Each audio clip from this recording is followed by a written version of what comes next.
Welcome, guests of International Conference on Business, Economics, Law, Language, and Psychology. My name is Bhrissa, and today I will present my bachelor thesis research on the effect of CSR perception towards student consumer purchasing intention on personal care FMCG.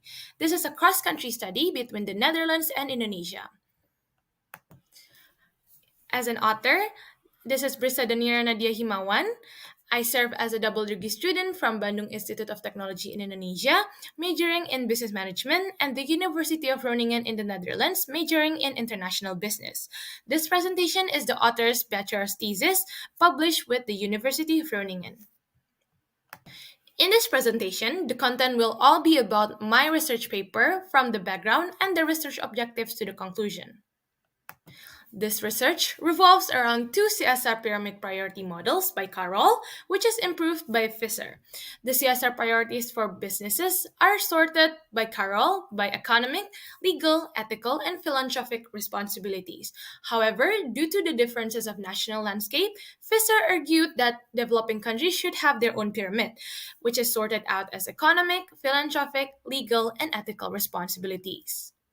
The author's concern here lies on whether customer will still buy from CSR-driven FMCG brands that have high level of substitutes, since applying much CSR could be very expensive and might impact prices, which then diminish FMCG's objectives, which is to provide low-cost everyday products. Moreover, the author is also curious on whether the high price sensitivity affect their intention to purchase CSR-driven FMCG products. As this is a cross-country study, the author will present data from both developing and developed country, which is Indonesia and the Netherlands, and then compare the result and differences in CSR priorities from the two countries. This research will limit its scope to the Netherlands and Indonesia as a representative of both developed and developing countries, student consumer as a sample, and within the context of personal care FMCG. This research would contribute to a student perspective of CSR perception and their buying intention on CSR products, comparison on CSR perception in Netherlands and Indonesia, and your information on different priorities of CSR in developed and developing countries. The author come up with two research questions with one sub-research question. For the first research question, will different kinds of CSR in personal care FMCG work differently to drive students in both the Netherlands and Indonesia into purchasing CSR-driven product, considering their respective perception of CSR? The sub first research question is which CSR element is the most important CSR to be applied in personal care FMCG for student consumers? Does the result differ between countries? And the second research question is, does price sensitivity play an important role in moderating the effect of CSR perception on student purchase intention? The literature review focuses on the concept of CSR and the pyramid explanation, in which CSR is defined by Bowen as the obligation of businessmen to pursue policies, to make decisions, or to follow line of actions which are desirable in the terms of objectives and the value of our society. In CSR pyramids, we have four kinds of CSR based on Carroll's pyramid. Which is first is economic responsibilities, which is the strategies that are centered towards the aim of making profits. Legal responsibilities, which is the obeying legal necessity as an obligation for businesses. The third one is ethical responsibilities. That is an obligation that is expected by the societal member of the area, such as not to harm the members of society or the business doer. And the last one is the philanthropical responsibility, which is the responsibility to be a good corporate citizen, or in other words, contribute to the community. The author actually have different variables here. We have perceived CSR perception as independent variable with four contents of CSR, which is economic, legal, ethical, and philanthropical. Also, we have student purchasing intention on CSR-driven personal care FMCG as the dependent variable, and country and price sensitivity as the moderators. Also, the author included control variables of age, gender, education, and disposable income. In total, this research 5 hypotheses and 2 sub-hypotheses presented in this slide. Firstly, due to the strict CSR rules applied in early days by developed country, the notion of CSR is much more explored and people are more aware and society conscious before buying in developed countries.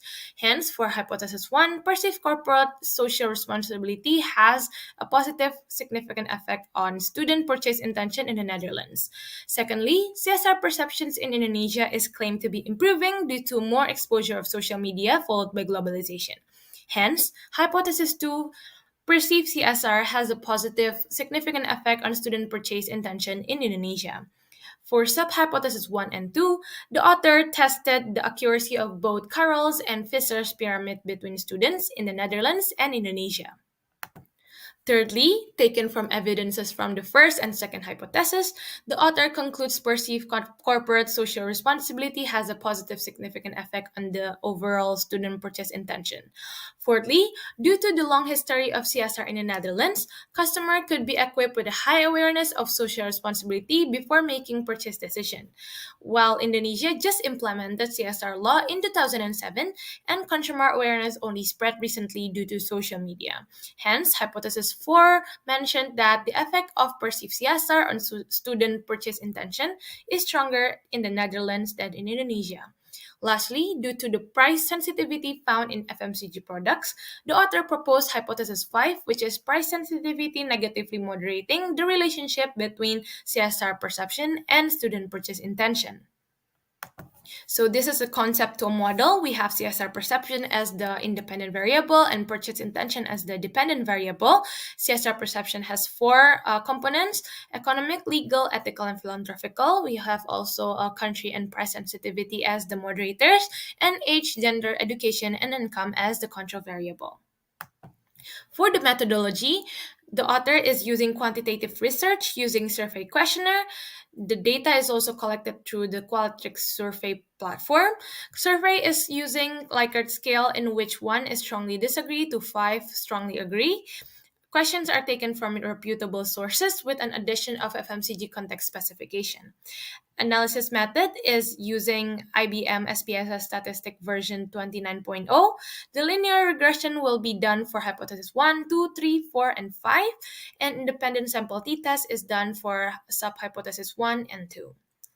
For data collection, the author uses stratified random sampling of students in the Netherlands and Indonesia who consume personal care FMCG products with the requirement of minimum 18 years of age, currently staying in that particular country, and have been a resident for more than 10 years, to avoid possible reliability issues since both countries have different economic spending habits.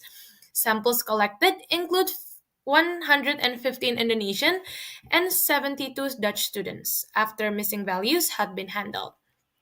This has a various ranges of age, gender, education level, and disposable income.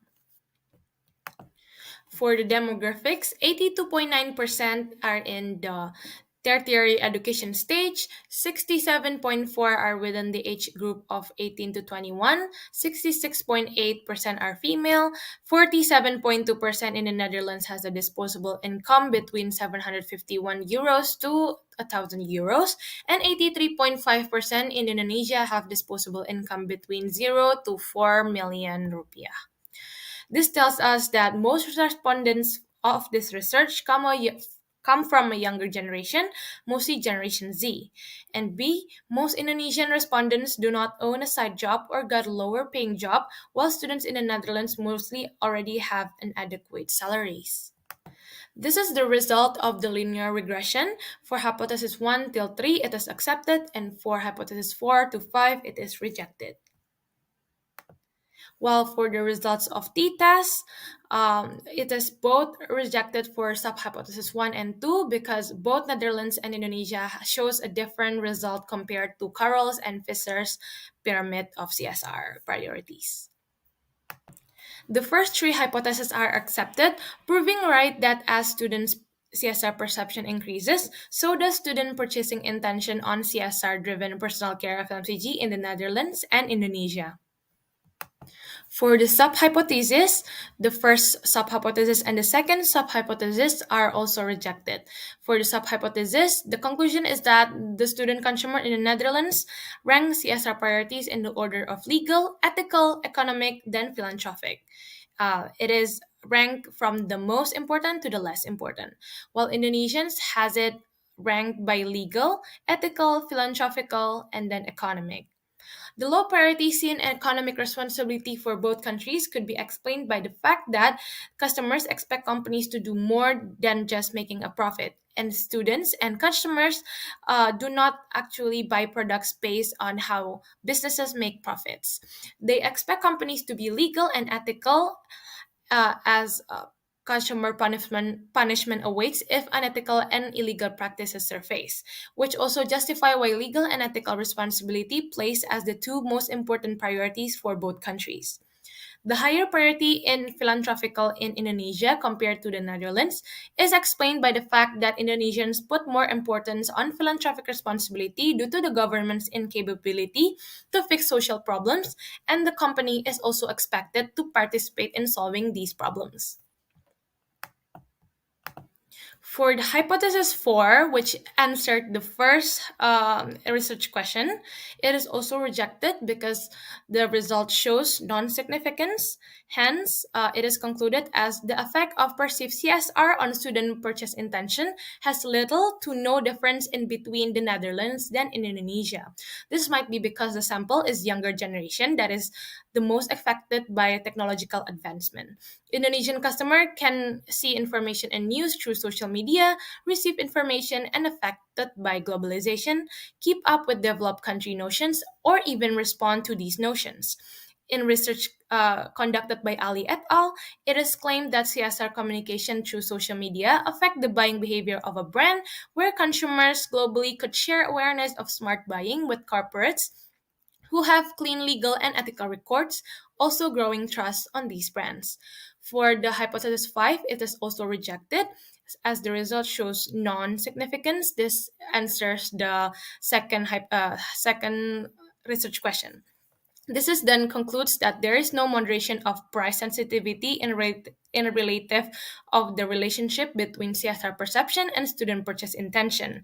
This could be explained by the fact that there could be more meaningful aspect that could affect the relationship, such as product quality, product sustainability, or brand loyalty, especially in the context of a wider variety of affordable personal care.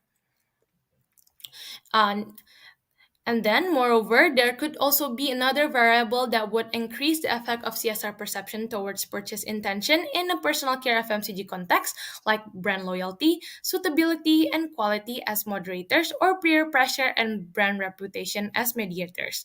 Further research is required to analyze this. So, this research hence contribute to two things. The first thing is that younger generations from developing countries are improving and developing, exposed to globalization through social media, develop country notions and ideas, and participating in a lot of information dissemination regarding CSR that could shift and improve their understanding of CSR, which could affect their purchase intention and increase purchase involvement in FMCG products.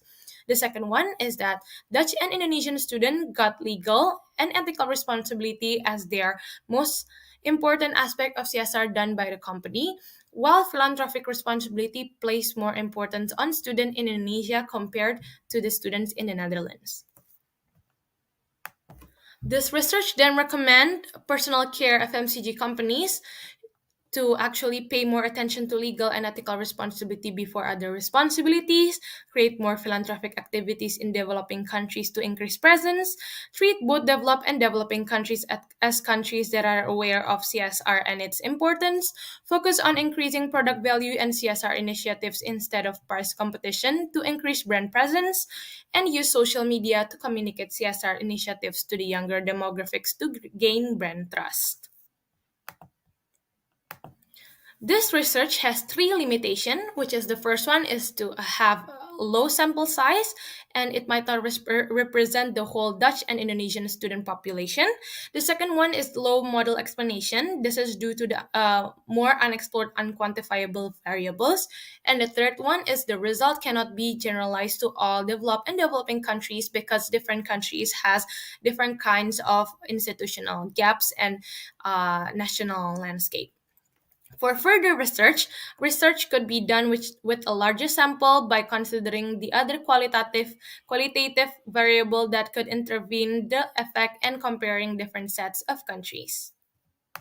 In conclusion, this cross-country study between the Netherlands and Indonesia concluded that student CSR perception affect their purchase intention in CSR personal care FMCG products in both countries. However, the result also shows that the country does not moderate the particular relationship and that there is little to no difference in country results on CSR perception, proved by the development of CSR ideology in Indonesia. Due to younger samples, Dutch and Indonesian students react differently to their CSR priority rankings compared to CSR pyramids of Carroll and Fisher. Moreover, it is also concluded that price sensitivity does not affect the relationship between CSR perception and purchase intention. Thank you for listening to this presentation. If you want to see more of the details on the presentation, such as the appendix, you could access the link presented in the slide. For more inquiries, you can contact me through email or LinkedIn that is also presented within the slide. Thank you once again and have a good day.